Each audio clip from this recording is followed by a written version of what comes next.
A quick overview of the data collection app. The app's called Learning for Life Therapy, and there's two tabs. The first is an inbox for all the secure chat conversations, sort of like a newspaper that lets you know what's been going on. And then the second tab is the client tab. It's important to understand that if you're not associated with a client's team, then you won't see the client, any details about the client at all. Let's click into this test client, Andy. So on the first, you'll see it's made up of a header here and then a series of tabs underneath. Let's work through each of the tabs just quickly. The first tab represents some details about the client, name, date of birth, contact details. There's also a link through to the SharePoint folder that has more clinical information about Andy. Second tab records things like events or tasks that are related to Andy, and you can see here I've got a couple: meeting with parents and completing an NDIA report. And it's really easy to create a new event or a new task directly from the screen. The timeline is a graphical view of all the information about Andy. So you can see there I've got something around when an objective was acquired. In this case it was the 2D matching program with a non-identical SD and an objective name of Apple and the date that it was acquired. But as I slide back in time here, you can see that meeting with parents, when that was, and again I can drill into it or I can just hover over to get more details. And I can record anything that I want, the tasks, files and all that sort of thing in the timeline. The next is the client objectives, and this is really the key to the data collection, where you have specifically for Andy the programs that he's engaged with, their SDs, the objectives and their current status. There's also the ability to note for particular objectives what the frequency of testing is and record any notes. We'll come back and have a look at that in some more detail in a moment.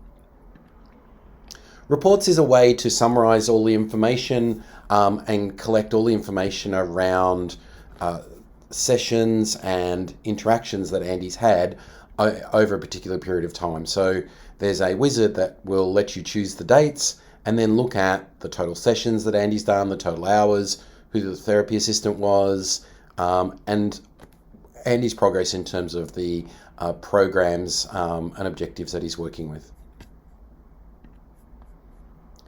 Sessions is where we record the actual data, and we'll do a specific session recording on management of sessions, but essentially this is every time a therapy assistant works with the client, this is where they record that data, and again we'll go into that in more details. The account team, I mentioned before that unless you're on the account team you don't get to see any information about the client. So in this case only these people will get to see information about Andy, and that goes for the chat as well. So if I add a comment here, view of Andy's progress, then and share that, only people that are on Andy's team will see that note. It'll also appear back in the inbox chat, again only for relevant people. Program Mastery is a way to view Andy's progression over time, looking at all the programs and SDs and objectives over time. So each of these colored boxes represents the session data for a specific program and a specific SD. So you can see as I hover over that, I get some more information about that particular element within the session. And I can filter these down so that I could look at just 2D matching, for example, and then even just the identical SD within 2D matching. And you can see there I can start to get a bit of a story around, for this objective, for example, it started off okay with a score of 100. We left it for a little while, didn't test it over a couple of sessions, and then it's really gone in between medium to poor results, backwards and forwards over a number of sessions, and then the last 3 sessions have all been very low results for this particular objective. And so each of the idea behind this program mastery is that it can help you to tell a story around how Andy's going.